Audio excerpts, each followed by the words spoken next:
4h26 no horário de Brasília, a polícia do Rio de Janeiro recebe novas denúncias contra um cirurgião acusado de manter uma paciente em cárcere privado em um hospital. Detalhes chegando agora com Fernando Davi. O médico equatoriano Bolívar Guerreiro Silva, de 63 anos, foi transferido hoje da Delegacia de Atendimento à Mulher de Duque de Caxias, na Baixada Fluminense, para o sistema prisional. Ele é suspeito de ter mantido em cárcere privado, em um hospital, uma paciente operada por ele que teve complicações. Após a prisão, outras 7 mulheres operadas pelo cirurgião vieram espontaneamente à delegacia relatar supostos erros médicos e negligência do equatoriano. O Conselho Regional de Medicina do Rio de Janeiro abriu uma sindicância para apurar o caso. O médico nega as acusações. Bom, nesses casos de quando surge uma notícia de um erro médico, especialmente quando é cirurgia plástica, geralmente vem denúncias em sequência, né? São muitas vítimas. 4 mulheres já procuraram a polícia em Duque de Caxias, relatando que ficaram deformadas, com sequelas, todas após procedimentos estéticos cirúrgicos com esse mesmo cirurgião equatoriano Bolívar Guerreiro Silva. A gente convidou o Dr. Rodrigo Araújo, que é um advogado especialista em direito da saúde, para orientar a todos nós sobre situações assim, que são situações muito delicadas, que o paciente muitas vezes está vulnerável, sofrendo de dores físicas e emocionais e sem saber como agir. Então, primeiro eu queria cumprimentá-lo, doutor Rodrigo, muito obrigada por aceitar o nosso convite. O senhor me ouve bem? Ouço muito bem. Obrigado, Adriana. Obrigado, Renan. Boa tarde. Vamos lá. Eu queria primeiro colocar o caso específico dessa paciente que agora está sendo investigado como um caso de cárcere privado dentro de um hospital. A versão até agora apresentada, inclusive pelo próprio hospital, é de que ela deu entrada no dia 1º de junho e se recusaria a sair do hospital. Só que a explicação do médico é de que ele não podia dar alta se ela não assinasse a revelia, uma alta revelia. Sem ela assinar documentos, ele não poderia liberá-la. Só que o hospital diz que o próprio médico pagava pela internação, tudo era pago pelo bolso do próprio médico. Então, a primeira pergunta que eu queria fazer para o senhor é: o hospital é responsável, junto com o médico, pelo que aconteceu com essa paciente, se ficar comprovado o cárcere privado? Porque o hospital ignorou uma situação de que um médico pagaria pela internação de uma paciente e não foi lá saber o que estava acontecendo de fato? O hospital pode ser responsabilizado pelo cárcere privado e também pelo erro médico, porque são duas situações diferentes. O erro médico em si, tanto o hospital, quanto o médico, quanto qualquer outra parte envolvida nessa cadeia de prestação do serviço, pode responder, sim, pelo erro médico, se assim ficar caracterizado. E com relação ao cárcere privado, quem responde diretamente é o médico, mas o hospital pode ser penalizado também. Pode ficar comprovado de que o hospital não foi saber o que está acontecendo com essa paciente, porque você espera que, se um médico não está te tratando adequadamente, outro profissional dentro do hospital vá a seu socorro, né? Vai perguntar o que está acontecendo, vai te perguntar se está tudo bem. Em algum momento, ela deveria ter sido amparada, não? Sim, sem dúvida. Hoje é muito importante as políticas de compliance nessa área hospitalar. O compliance estabelece políticas de governança corporativa que exigem que o hospital tenha um mínimo cuidado para que as leis sejam cumpridas. E se o hospital não se preocupa com isso, o hospital responde também por isso, tanto o hospital como os administradores dessa entidade hospitalar. Agora, desculpa, Renan, só para completar, o paciente muitas vezes se sente vulnerável porque ele não tem acesso aos prontuários, ele não é um documento que fica disponível ali na mão do paciente. E depois, como comprovar que houve negligência, que houve imperícia, que houve erro? Exato. A atividade médica é uma atividade que ela objetiva a cura do paciente, mas se não for atingida essa cura, o médico nem sempre responde por isso. Ele só responde se for comprovado que houve um ato de negligência, imprudência e imperícia. Para comprovar isso, o paciente precisa primeiro pedir a cópia do prontuário médico dele. Esse prontuário é um direito do paciente e também pode ser requisitado judicialmente caso o paciente não esteja em condições de fazer essa solicitação. E, com este prontuário em mãos, ele tem condições de avaliar se a conduta médica foi feita de forma correta. Mesmo que esse prontuário seja de alguma forma adulterado ou tenha informações que foram omitidas, um outro profissional especializado nesse tipo de perícia é capaz de identificar.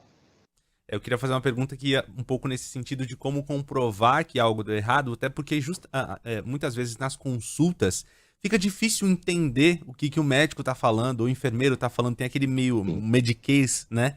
Que é difícil traduzir para muitas pessoas. Como é que a pessoa pode, nessa conversa, identificar que algo está acontecendo de maneira errada, numa consulta, numa conversa, numa orientação? O prontuário é um desses caminhos para se comprovar de que algo está saindo errado, é isso? Sim, o prontuário é o documento mais importante que esse paciente tem acesso. O laudo de exames e outros relatórios que ele obtiver desses médicos também são importantes. O paciente tem direito a solicitar esse laudo e o hospital tem o dever de entregar. O hospital não pode se recusar. E caso, como eu falei agora há pouco, o paciente não esteja em condições clínicas de solicitar por isso, aí ele tem que se valer da justiça para pedir a cópia do prontuário médico.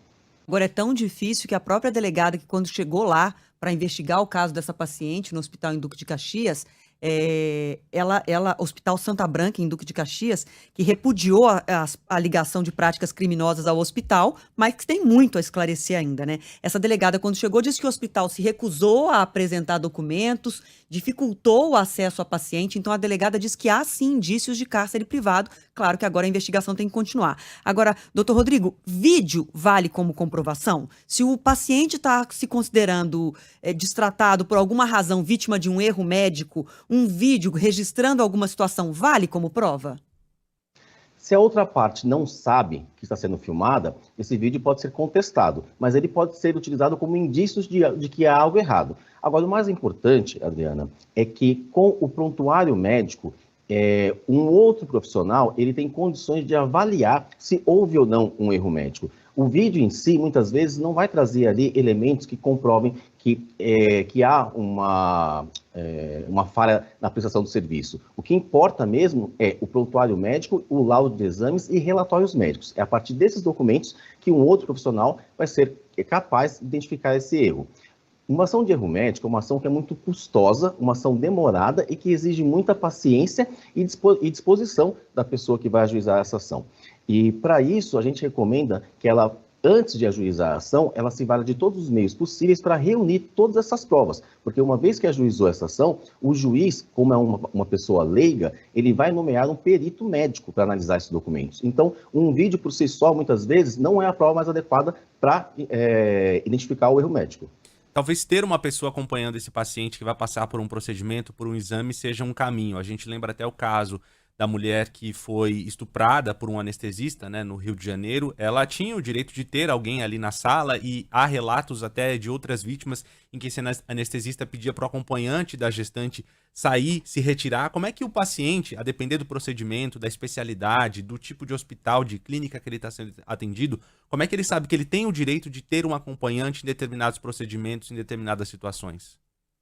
Bom, primeiro que o hospital deve prestar essa informação a ele. A gente falou agora há pouco de compliance e práticas de governança corporativa, isso é uma delas. O hospital tem que ter documentos que informem quais são os direitos que esse paciente tem. Esse paciente, uma vez que seja confrontado pelo médico, ele pode ali falar, não, mas o hospital está me dizendo aqui que eu tenho esse direito aqui, por que agora o senhor está me privando disso? Então, é importante que a própria entidade hospitalar já informe ao paciente quais são os direitos que ele tem, porque o paciente, muitas vezes, quando vai para o hospital, ele não tem, ele está numa situação de fragilidade, que ele não tem tempo e nem disponibilidade para poder pesquisar quais são os direitos que ele tem. Tem uma pergunta que chegou aqui dos nossos ouvintes, na nossa central, 999-592-100, ouvinte final de telefone 8330, apenas por uma questão legal. Se a paciente decide mudar de hospital, ela tem que assinar um documento se responsabilizando pelo atendimento, pelo andamento desse tratamento? Não é que ela tem que assinar um documento de alta hospitalar. O médico, ele vai dar a alta condicionada, que é aquela alta onde o paciente solicita e o médico discorda. O médico ele tem a obrigação de fazer um relatório dizendo qual é o quadro clínico que o paciente tinha quando deu entrada no hospital, qual é o quadro clínico que ele está naquele momento, quais são os riscos que esse paciente tem se ele interromper o tratamento naquele momento, deixar o paciente ciente disso e registrar tudo isso no prontuário médico. E mesmo assim, isso não isenta esse médico, nem mesmo o hospital, da responsabilidade pela configuração de um eventual erro médico.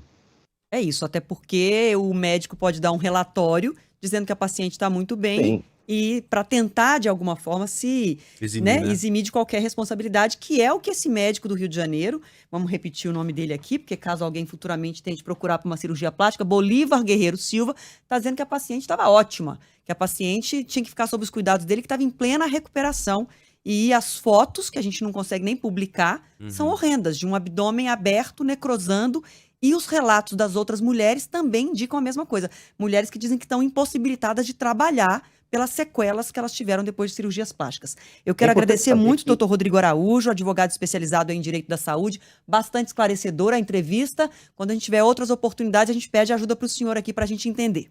Obrigado. Está aí à disposição. Grande abraço. 4 horas 37 minutos.